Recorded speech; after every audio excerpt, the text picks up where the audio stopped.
Ráno bych vám chtěla ukázat, jak vypadá moje snídaně, protože se ptáte, jestli tu zeleninu, kterou ráda sdílím, jim opravdu i ráno. Takže jim, vypadá to takhle. A pro mě je každé jídlo příležitostí přijmout živiny, které potřebuju k tomu, abych měla energii, aby mi bylo dobře. A nejenom dnes, ale i za 20, za 30 let.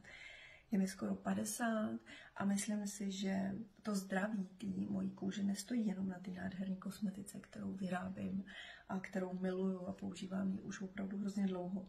Ale myslím si, že tak ze 70–80% je opravdu na tom, co jim, jak žiju, a jak se hýbu. Takže zelenina je v podstatě v každém mém jídle. A k tomu, protože mám taky ráda sladký, mám ještě takovýhle mix lesních plodů. Jsou mražený, protože to jim opravdu celoročně vnímám. Samozřejmě, že sehnat čerství je relativně těžký, na to, že v biokvalitě je to drahý.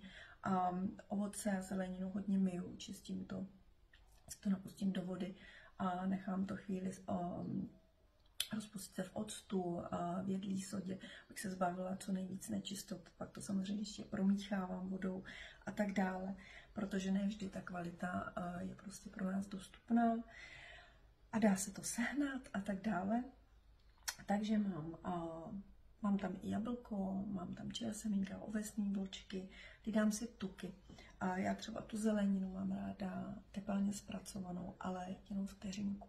Mám ráda, když je to teplý, když je to křupavý, takže si dám na olej opravdu jenom malilinko, teda na pánev, dám si na pánev jenom malilinko olivového oleje, jenom vteřinku, 2, to prostě zamíchám, aby to bylo teplý.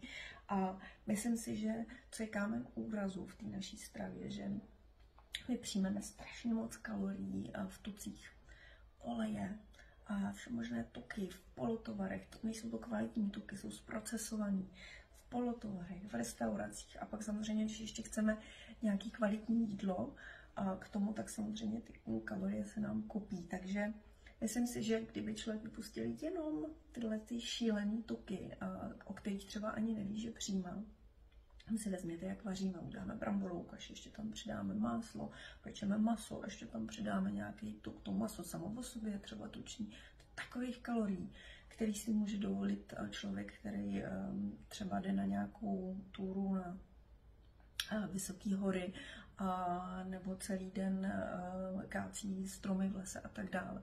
Ale my, který neustále sedíme v autě, převážíme děti, jezdíme do práce, pak sedíme u kancelářského stolu, tak my si takové jídlo opravdu nemůžeme dovolit, pokud chceme být vitální. Takže zelenina ano, ale myslím si, že jsou cesty, jak ji zpracovat, aby nám chutnalo.